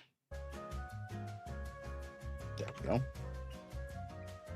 But with all of hold on. Let's get rid of that. Let's get rid of that. That. There we go. Okay, first things first, Javier Bardem politely warned Cape Fear co-star about grabbing her hair during a tax scene and apologized in advance. I'm so sorry, my love. So this is why Javier Bardem's awesome. That's why we appreciate him. Even though the show was apparently not very good, major respect to Javier Bardem for trying to keep it, keep the set a very safe place. Gears of War. Okay. I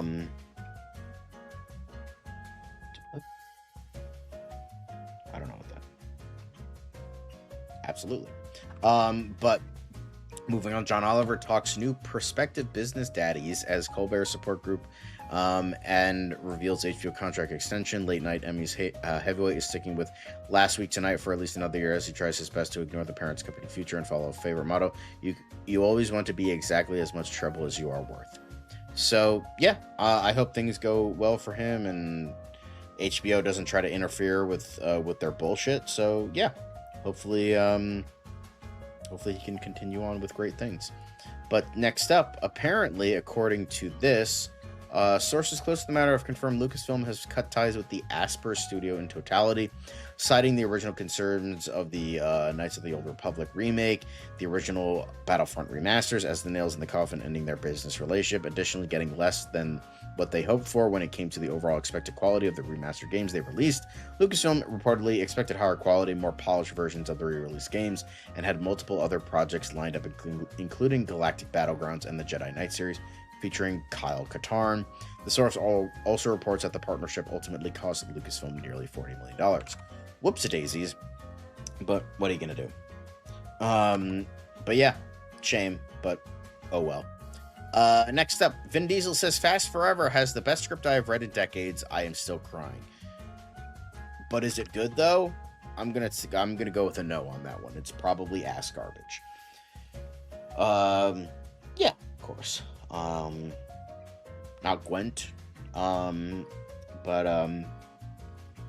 But yeah, and then Action Man movie based on iconic British toy originally inspired by G.I. Joe in development with working title and Hasbro. But yeah. So the script for the project is being written by LA-based UK filmmaker Simon Hatt, known for his work at Marvel, including as an executive producer on Guardians of the Galaxy Volume 3 and X-Men 97, co-writer Anthony Saletti. So, yeah, cool. I can't imagine this will be amazing, but hey, it seems like they're trying to do both G.I. Joe and Action Man and all that, so...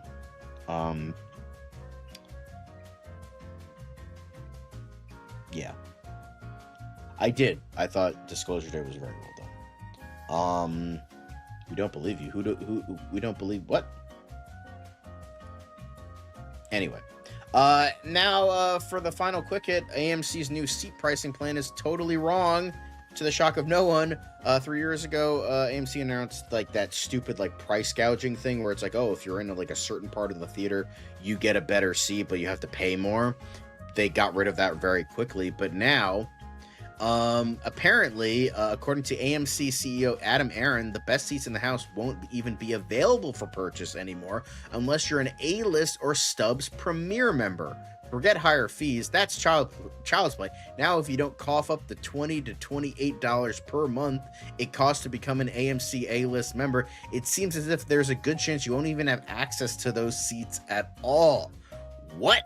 Maybe I'm misunderstanding what AMC is suggesting here. Surely the company won't seek to punish the average moviegoer by making non-members feel like second-class citizens, right? There's no way the theater chain will allow members to skip the popcorn line like TSA pre-check would make everyone else who can't afford the monthly fees feel even worse for simply wanting to grab their kids some snacks before Bluey the movie starts, would they? Let's hear exactly how Aaron described it. AMC will introduce preferred premier seating, where we will block and reserve the best seats in the house in our theaters to be accessed first by our A-list and our Stubs Premier members. That's the 2 VIP tiers within our Stubs program at no added charge. At AMC, we will ensure that the best seats in our auditoriums are held at first anyway for our best customers. We think it will be considerable consumer benefit that our most frequent guests will notice and greatly appreciate, further cementing their brand loyalty to AMC. Hopefully, I heard him right, because it's just as terrible as it sounds. And I will also say this, even as someone who is an A-list member, that's bullshit. Don't fucking reserve seats for my ass. Reserve seats for the people that are clamoring to go to the theater now because of big hits like The Odyssey and Spider-Man. Like, in a world where we're just now getting back to the theater, people are going back like Obsession, Backrooms, Odyssey, Spider-Man, God knows what else. We're finally getting back to Doomsday, Dune, other films. We're finally going back to the theaters, and now you're saying, yeah, the people that are going to the theater in droves, which by the way are not the A-list members, which are the general audiences who come up to the counter being like, hey, I want 2 tickets to see Spider-Man Brand New Day. You're punishing those people for simply not wanting to shell out $28 per month to go see movies, because they don't go to the movies that much unless they're big releases. I go to the movies a lot. I go see 4, 5, 6 movies a month. I get my money's worth back. Normal people do not. Don't fucking do this. This is so fucking stupid. Like, what? Oh, okay. Thank you. Yeah, it's classist bullshit. Why the fuck are you doing that? That's like being like, you know what it's being like? It's like, oh, hey, guys. Oh, man, we just made a lot of money with Superman. Let's make a Supergirl movie with a director who shouldn't be there, a screenwriter who shouldn't be there, with no known actors, and oh, by the way, we're going to take his movie in post-production, re-edit our own version, and shit that out into theaters. That's what this sounds like, and guess what? Look how that turned out. So, with all of that, AMCU next Tuesday. Pretty much. Exactly. Oh, but maybe the arcades that they'll put in the theaters will fucking help them. Get the fuck out of here. Is AMC... I don't know who's allergic to good decisions more, AMC or DC, because both are allergic to really bad decisions. So, but anyway, we'll see to it that developing story, see if any updates come on, and see if the CEO actually, sees the error of his ways and says, oh wait, no, that's actually a really fucking stupid idea. But until then, the quick hits are over. And now, guys, we can move on to the wonderful world of DCU Daily. But thanks for watching the news portion of our show, very long news portion of our show. Let's get to DCU Daily, and then we are going to get into Tier List Tuesday. As I mentioned before, we are not doing Mount Rushmore Monday today, since more people are watching. We're not doing that today. We are delaying it further because it was either do a show relatively on time / a little bit late and actually have a show, or don't do a show at all, or have it really late but have Mount Rushmore Monday, because none of the graphics are made for it. So, and I didn't want to just shit it out and put it in banners on the lower end of the screen. You guys don't deserve. You deserve nice graphics, okay? So, with all of that, we're not doing Mount Rushmore Monday today, even though we did promise it today. I apologize for that. We'll either delay it to tomorrow if Dan is back and at his full self again, or I will try to make the graphics tonight, or we'll just delay it a week and we'll just do it next week. So, we'll just have to wait and see, play it by ear. I still haven't heard from Dan tonight. Hopefully he's okay. He's probably just really passed the fuck out.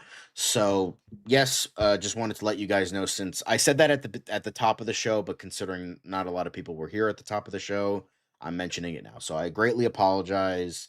I'm doing all this by the seat of my pants right now. It was delayed. I didn't realize the time, so now I'm just kind of going with the motions a little bit. So apologies, but let's get into DCU Daily. Let's try to be blessed, even though DC isn't looking blessed right now. It's another project that's been blessed from the beginning. There's the shot right there. That. Okay, we don't need to see right there. Hey, buddy. Eyes up here. Now you want to get nuts? Let's get nuts. Here we go. Victory mine. Ask me how am I doing? I'm telling you, really, I'm doing sublime. I never wait in a stewardess line. I just go do it. I'm moving my time. Really had nothing to do with it. How am I moving? I'm moving like you want to shine. Follow my lead. Don't listen to lies. I had to put me all on the line. That's why I know that victory's mine. I prefer Jared Leto. Hunka hunka.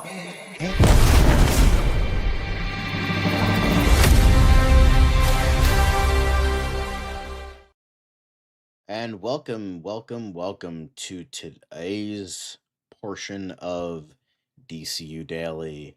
I am, of course, your host. What is my name, ladies and gents?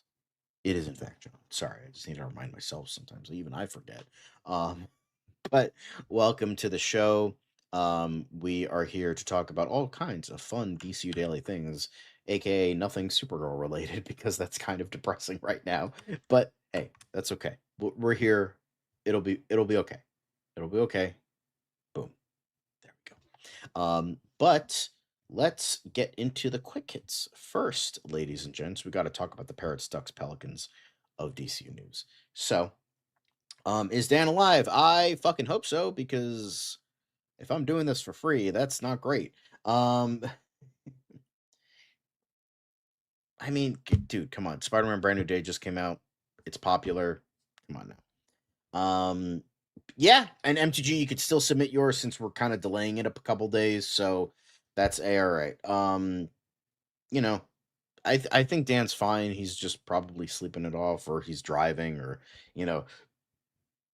my son loves or hates it's provocative. What the fuck does that even mean? Anyway, quick hit time. First quick hit is your boy Jim Lee with Aaron Pierre showing off his "What Are Those?" and apparently to the tune of Starman by David Bowie. I'm a starman. So that Superman meme that people did a couple years ago.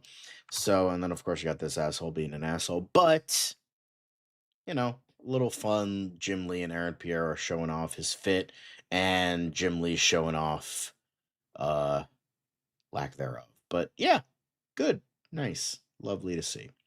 But James Gunn he said a couple days ago, "Weekend work is done. It's ball time, bro. Your cinematic universe is crumbling." Do you want anything to say about that? It's like, okay, cool. You're playing with your dog. Great. Literally everyone and their brother is talking about how the DCU is dead and you're a terrible leader. But hey, play with your dogs, I guess. Um, you know, no, I don't think so, but people love to get on the hate train. But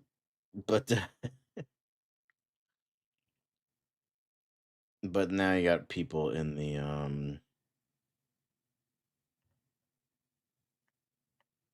comments being like, "Hello." Um but yeah, James Gunn, I'm glad you can play with your dogs, but like, bro, your shit's crumbling, man. Just give us a little bit of an update in regards to that. No? Okay. Well, next up, we're going to the comic book side of things. Because as we all know, your boy Alfred has been very much dead for the past couple years. Thanks, Tom King. And now we're getting a new Pennyworth, this time Verity Pennyworth, I believe his niece. So Jorge Jimenez did in fact post a couple pages from the Batman number 12. So yeah, I mean, I'm not gonna like post all of them here, but she was the biggest thing that a lot of people noticed from this is that she was chatting with Damien. Um, you know, but I guess he's talking to Alfred's ghost. I don't know what this means. I don't know. I haven't been reading the comics as of late. So, you know, but yeah, so he's chatting with Alfred while Verity and Damien are chatting. The Society of the Midnight Key. So apparently, according to this is Alfred's last wishes. Um, you know, but yeah, Verity is brilliant, predictive, adaptive, and brave. So it seems, because a lot of people are saying, "Oh, she might be a fake. She might be a plant. She's not actually the niece of Alfred." Blah blah blah. So I could definitely there's like, oh, an air of mystery. I just hope it's like real. It's just like easy, boom, real. It's just she's the new butler or whatever the female version of a butleress. I don't know. But yeah. Um, but it seems like, the thing that people are talking about is the fact Verity made Damien, of all people, laugh his ass off. So that's definitely something. So we'll see how this goes. Hopefully people don't automatically hate her. I mean, the fact that she's like a woman and hot and, most comic book fans are fucking gooners. I could definitely see like, oh, she'll be fine. She'll be fine. An AI Alfred or Bruce's projection, yeah. Verity is the new butler. She is apparently Alfred's great niece, and she's a part of this like midnight society that Alfred was a part of like butlers. Yeah, no, I agree. Also nice to see you, Sean X Topher. DC is also nice, James. That's I'm not. I want it to be good. I just don't trust it to be good. That's the problem. But yes. I also hope that I hope that that is the case as well. Please don't have her be like porking Bruce. That would just be fucking weird. Yeah, buddy. Alfred's been dead in the comics for like 5 years, I think. Hang on. 5 or 6 years. Hang on a sec. Let me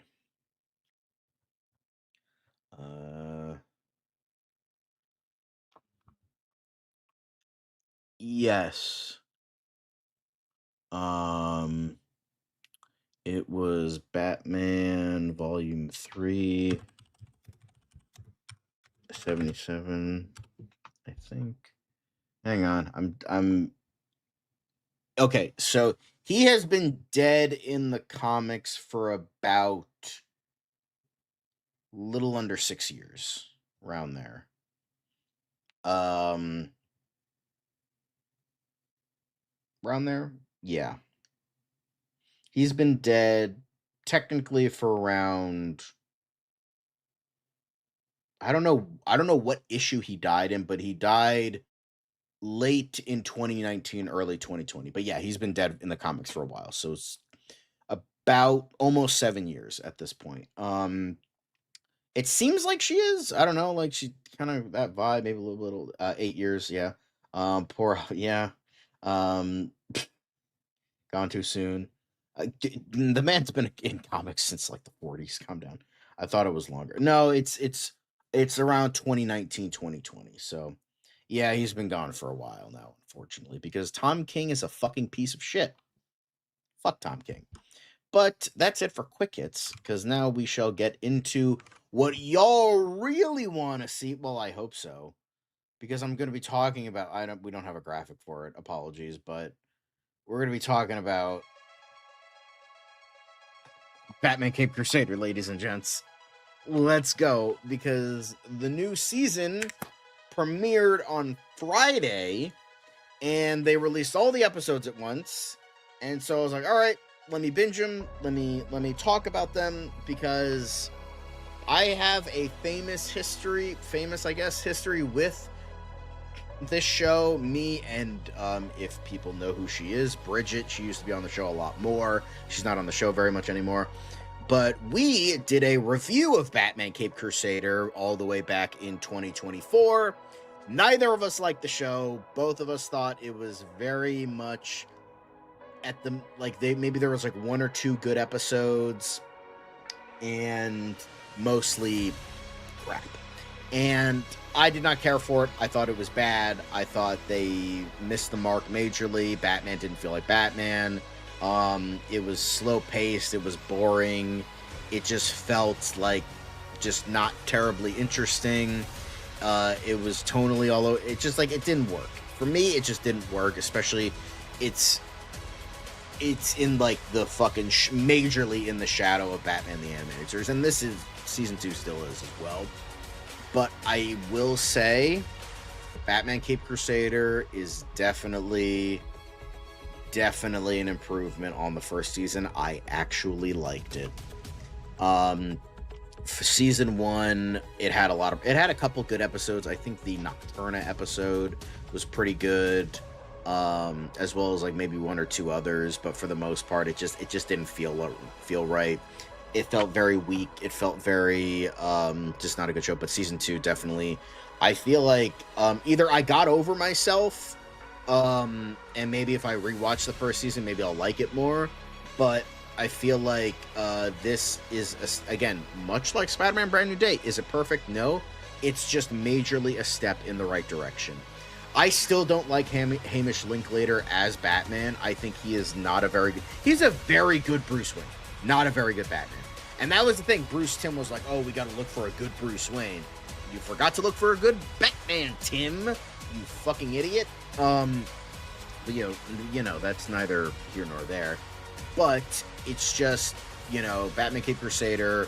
I wasn't expecting a lot with this show, but I think it definitely, I do think it definitely improved on a lot of areas. I think a lot of the villains they had this time around were a lot better. They didn't feel tonally off. They didn't feel like I didn't like Clayface last season. I really didn't like Two-Face. And then they used like weirder villains that had no business being there, like Gentleman Ghost and not Firefly. So, it just, for me, I just felt like, you had, and then like changing like Penguin to a woman for no real reason. Like, she doesn't do anything different. She doesn't do anything interesting. I will say, at least for the Mad Hatter here, I still don't like how they just gender swapped her for no reason. But at least they, tried to, do something new with it. And she wasn't really a villain. She was just kind of like a side antagonist. So I definitely appreciated that a little bit more. But I would say this is good. It started off kind of hit and miss a bit. For the most part, it was good. The first half, I would say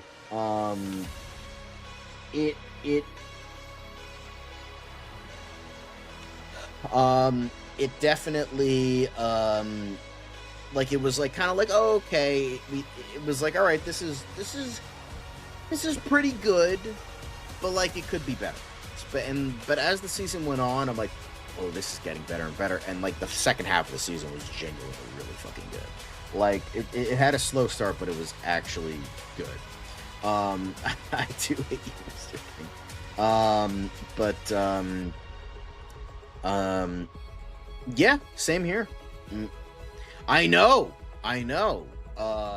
J.J. Abrams did produce this, but maybe he had nothing to do with this one. There were definitely better episodes.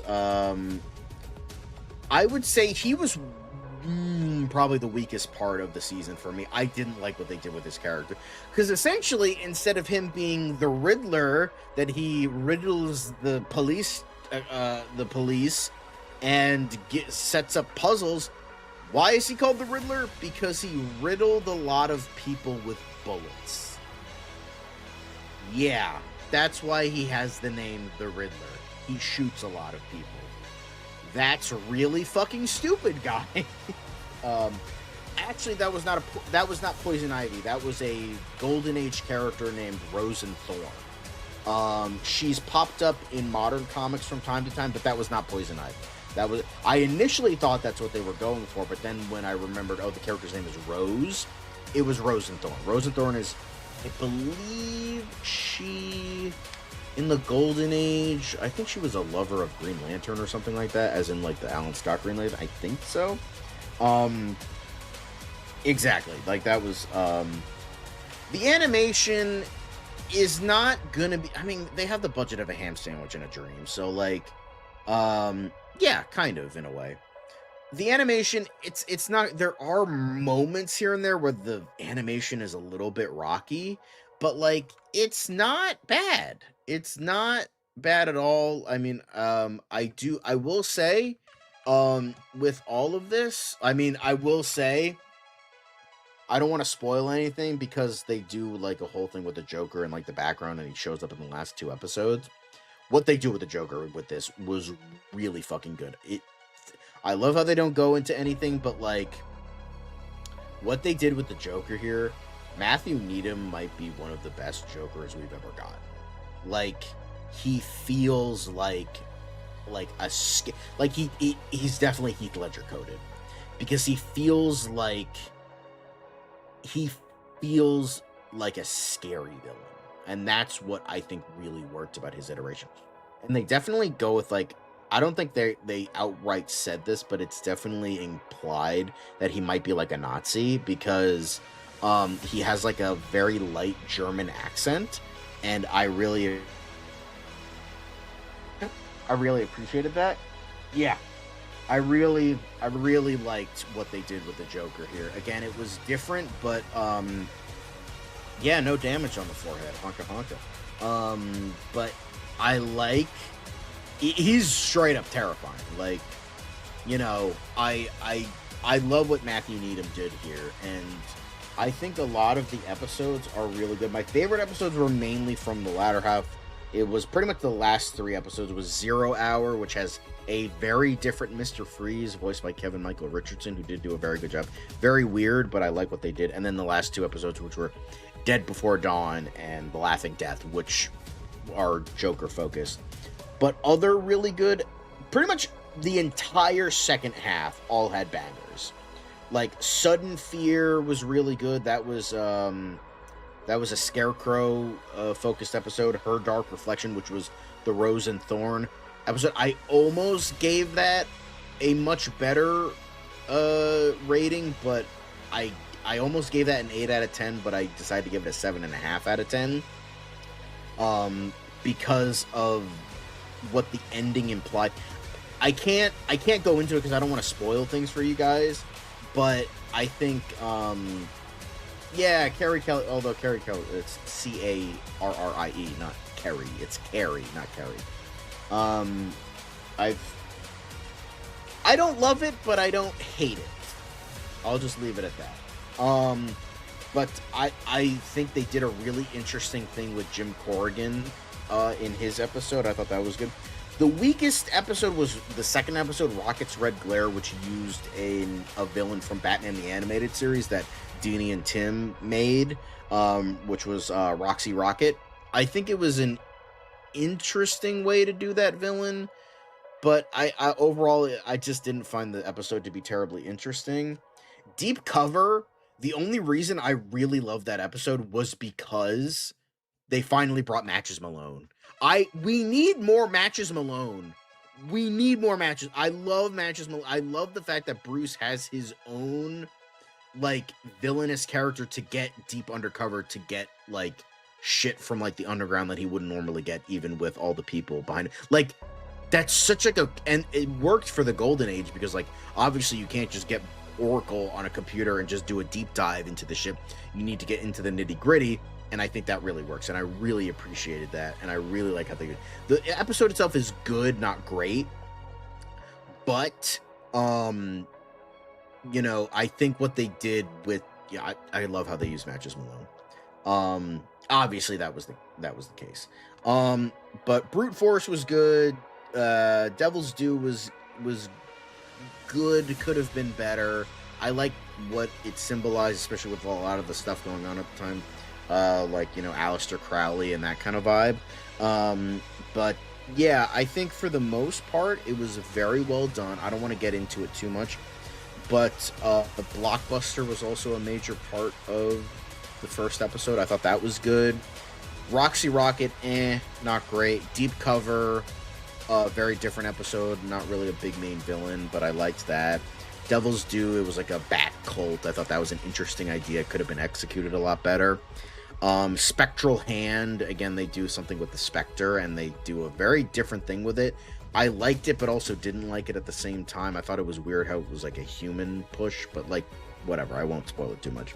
And then pretty much from then on was just bangers. It was like 7.5, 7.5, 8, 9, 9. So nothing was a perfect 10 out of 10 for me. I did write all my ratings down. But I really like what they did. They did a lot. This is the Mr. Freeze design. Pretty terrible design, but like, I don't know why he has like one parted this way and then one falls down. I don't know. But Kevin Michael Richardson did do a really good job. But yes, this character was Rose and Thorn, not Poison Ivy. I thought it was Poison Ivy at first, but it wasn't. I will say, in the episode Sudden Fear, I didn't hate Harley Quinn. I hated her episode initially. I thought it was kind of stupid how they tried to do things. Looking back, I don't think it was as bad, but it's just like, it still didn't work. Here, I kind of like what they were trying to do with her, but, I mean, it could have been a lot better, but it was it makes more sense, this version becoming an anti-hero, than God knows the actual Harley Quinn, so I'll give them that. Like, it's still not great, but I'll take it. But yeah, I think, there was a lot of really cool things this season. Yeah, but for me, like, I'll give my ratings for every episode. Brute Force, I'd give a 7. Rocket's Red Glare, I'd give a 6. Deep Cover, I'd give a 7. Devil's Due, I'd give a 6.5. Spectral Hand, I'd give a 7. Sudden Fear, 7.5. Her Dark Reflection, 7.5. 0 Hour, 8 out of 10. Dead Before Dawn and The Laughing Death both get a 9. Yeah, a little bit weird with that design. But for the most part, I thought this was good. I think you do have some development for Bruce as a character. I feel like he did kind of regress a little bit, but oh god, this is bad looking. But yeah, I think for the most part you do have some good stuff. Like, he still calls Alfred Pennyworth for whatever reason, even though he promised to like call him Alfred, but whatever. I still think it has a lot of room to grow. This goes to show, this had the Star Trek problem of, like, it had a dog shit first, well, at least Next Gen had a dog shit first season. They learned from their mistakes and they got better. And this is definitely the vibe of season 2, where you had some of the most worst episodes of Next Gen, but some of the best episodes of Next Gen, like Measure of a Man, was in season 2, and that's considered one of the best episodes of the show. This is like, it's on the way. The first half was like good, not great. The second half was great. Like, you had I feel like, recognizable villains that you did a Golden Age twist that for the most part worked. Joker worked, Mr. Freeze worked, Rose and Thorn worked, Scarecrow worked. I liked how they did all of those. It's definitely an improvement, because I think they realized what they got wrong with season 1, and you had more of a Batman feel with this. I still don't like Linklater in the role, but I liked all the other. I like Kevin Michael Richardson as Mr. Freeze, Matthew Needham as Joker. I liked Scarecrow. I liked Mark Desmond, who they got for him. I like the Jim Corrigan stuff. I like the Barbados stuff. I think all of that was good. Again, like Spider-Man Brandon Day, is it perfect? No, it's flawed, but it's a major step in the right direction. Now, keep in mind, this only had a 2-season order, and the thing is, this was not marketed very well. So guys, if you want a season 3 of this show, please go watch it. Tell your friends about it. Because, like, we might even get, like, Kino Batman the Animated Series levels of quality with season 3 if this goes on. Let them know that you want to watch this, because it's actually good. So, I mean, both seasons did get positive reviews. It got 91 and 82, specifically of season 2. So, go watch it. I think this is definitely a step in the right direction. Yeah, I thought he was really interesting. But yeah, I really like what they did here. What? I don't know what you're talking about. But yeah, guys, I would recommend Batman Caped Crusader season 2. Season 1 was very iffy. I'd probably give that like a 4 out of 10. Batman Caped Crusader season 2, I'd probably give an 8 out of 10. It was a lot better. Like, even the bullshit gender swapping, which served no real purpose, I think was still a little bit better here than before. And I like how they don't try to connect like Harley Quinn and Joker. They're 2 separate entities. I think that works a lot better, instead of trying to make her a Yas Queen girl boss kind of character. Renee Montoya was great. I liked James Gordon. I liked Barbara Gordon. They were all really good. So yeah, I really liked this a lot more. So I'm glad I did. But yeah, this was oh yeah, God, don't fucking remind me of Oswald the Cobblepot. Vast improvements. Hey, Smacky, nice to see you. But season 2 was indeed very fun. I recommend it. Go watch it again. Tell your friends about it. Tell them to go watch it.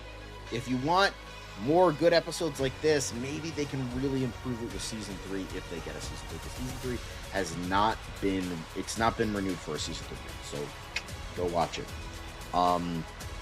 But that's it for Batman Caped Crusader. Now we shall move on to something a little bit more green, or maybe not so green, because it's lanterns. But apparently we got a new TV spot. Nothing crazy. For the most part, it's stuff that we've get out of here. It's for the most part stuff we've seen before. It's like the cosmic stuff, and obviously I'm not gonna. I don't want to. I don't want to show off. Like, we get more. We get the prison with Sinestro. We get a little bit more footage with Jon Stewart, and apparently we get like something that was interesting. We got a little bit more. We have a bat signal for Green Lantern apparently. So that's definitely interesting. We got a little bit more of a view of Guy Gardner here.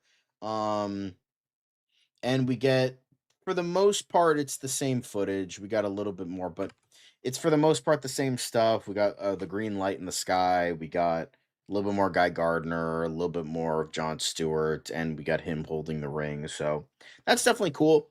I don't want to show too much. In a Green Lantern show, I know, crazy, right? Yeah, TV spot was fine. It's nothing crazy, but we do get a little bit more in regards to that. Obviously, I don't want to show it too much because for obvious reasons. But yeah. So that's it for the Lanterns TV spot. Not a lot to share, but it's something. It's something. Um, Obviously, it's always awesome to hear. But moving on to Clayface. Sorry, that was a little bit too quick, but we got some Clayface new. Well, not really news, but like some interesting tidbits, a little bit interesting Easter eggs. Let's go with that. Because the first thing, although speaking of Green Lantern, apparently a surprising connection to HBO's Lanterns. Apparently, they are changing a little bit in regards to Matt Hagen's backstory because apparently in the trailer, I didn't even notice this until, and I've rewatched this trailer many times before, that I didn't even see this. The latest Clayface trailer appears to reveal that Matt Hagen has a connection to Coast City around the 41-second mark. Viewers can spot a magazine headline describing Hagen as Coast City's new leading man. The brief moment may seem like a simple detail, however, it could have bigger implications for the wider DCU. Coast City serves as Hal Jordan's home in DC Comics, and Kyle Chandler will portray the character in HBO's upcoming Lantern series. So, maybe there's some type of connection to Lanterns, but I think it's just like, hey, it's just like building the world. It's like, oh, Coast City. We haven't really seen Coast City a lot, so let's introduce him here. And it's just like DCU building larger character connections. DC Studios has not officially confirmed whether Coast City reference has a deeper meaning. At this point, the connection remains an interesting detail for fans to discuss. Obviously, it doesn't mean much right now, but yeah. But that's cool to see. I really liked the idea of, Coast City.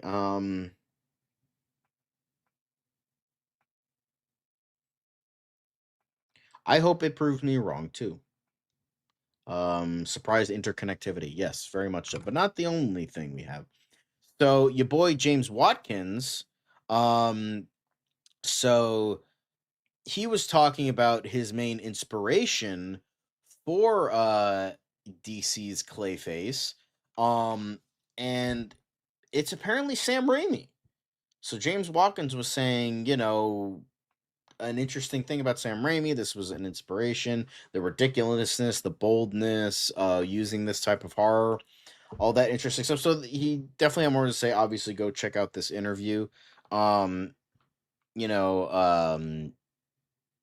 yeah, but how he uses the camera and all that said. So yeah, he talks about a lot, but the interesting, and he also talks about Brian De Palma as well. So that's good too. However, the interesting thing I wanted to share was specifically James Gunn shared this on his reel, and I don't know if it was, and it's interesting how he mentioned Sam Raimi, and James Gunn decided to repost that. Now, it might not mean anything. Yeah, exactly. It's almost like, wow, getting a horror director to make a horror movie is how to do things, and not get a guy who does dramas to make a blockbuster cosmic adventure. Yeah, crazy. I hate being proven right. But that's just the interesting. James, it's just like, it doesn't mean anything. I'm just saying James Gunn posted this. Sam Raimi has earlier stated he wants to make a Batman movie. I'm just saying it's an interesting tidbit. That's all I'm saying. Okay? All right. Ball's in your court, James. Don't let us down with this Batman movie. I'm just saying, but I love the influence in that. Like, he's got some good influences. Sam Raimi, Brian De Palma, both very, very good influences. Really appreciate that. Yeah, and the thing is, it's just like, I think Speak No Evil, I think the big problem with that is it was too Americanized. I think he went too far with it, and the reason that the original Speak No Evil worked was because it was so, it was very much subdued, much more nuanced, and that's what made it work. I think he just made it over the top with Speak No Evil and with the remake, and I'm just like, not great. But I loved Woman in Black. Woman in Black was great. So I'm just saying, Woman in Black was great. I've heard Eden Lake is good. It's a little bit too much for me. And I think I've seen one other movie of his, but he's done good work. And Mike Flanagan did the script, so I'm cool. Exactly. Like I think so as well. I think so as well. I know. I'm just saying it's interesting, all right? I'm not saying anything. I'm just saying it's interesting. That's all I'm saying. Anyway. Although, speaking of James Gunn, little tiny bit of Man of Tomorrow news before we head over to Tier List Tuesday. And that is apparently Man of Tomorrow is set to resume filming this month. That's it. Because I guess James Gunn took a break, maybe for Supergirl, whatever reason, or they were trying to find filming locations. I don't think it's ever stated as to why. It's okay. So this person is saying this is misleading as hell. It's been filming. It just stopped on location filming in Atlanta proper for a little over a month. They filmed in Macon and have been at Trilith. So, yeah, so that's cool. So they just took a break from Atlanta, went on to film in other cities, and then going back to Atlanta. So that's cool. And then they might do Cleveland and Cincinnati again. Okay, yeah, sure. But that is it. Also, somebody mentioned something before. Do you think that we'll see an announcement for My Adventures Superman Season 4 soon from DC Studios? I could see that happening. I've heard good things. Like, people have been liking Season 3 so far. They've been doing good things with that, even though they brought in fucking time travel for whatever reason. But I could see that happening. I don't think they have like an announcement for anything anytime. Like, Annecy is done. Comic-Con is done. There used to be DC Fandom, but I don't think they do that anymore. So I don't know. Yes. Yeah, you're the one. It could be Gunn's Dark Knight. Yeah, that is definitely the case. I hope it makes $1 billion. I don't think it will. Much like I didn't think that Superman 2025 was going to make $1 billion. But, that's neither here nor there. Anyway, now we move on to the end of the show, because that's it, guys. I know not a lot of DC stuff today, but we will be moving on to Tier List Tuesdays. I just have to get everything started. And give me like 15-20 minutes. We'll get everything. I know it's late, but I'll try to be as quick as I can, because we already delayed one show this week. We're not delaying another one. All right, so thank you for watching. Stay blessed and stay tuned for Tier List Tuesday. I almost said DCU Daily. Stay tuned for Tier List Tuesday. If you're not joining us live, have a pleasant night. Get some sleep. Have some fun. See you later. But if you are, stay tuned. It's another project that's been blessed from the beginning. There's the shot right there. That. Okay, we don't need to see. Right there. Hey, buddy. Eyes up here. Now you want to get nuts? Let's get nuts. Here we go. Victory mine. Ask me how am I doing? I'm telling you, really, I'm doing sublime. I never wait in the stewardess line. I just go do it. I'm moving my time. Really had nothing to do with it. How am I moving? I'm moving like you want to shine. Follow my lead. Don't listen to lies. I had to put me all in the line. That's why I know that victory's mine. I prefer Jared Leto. Hunka hunka!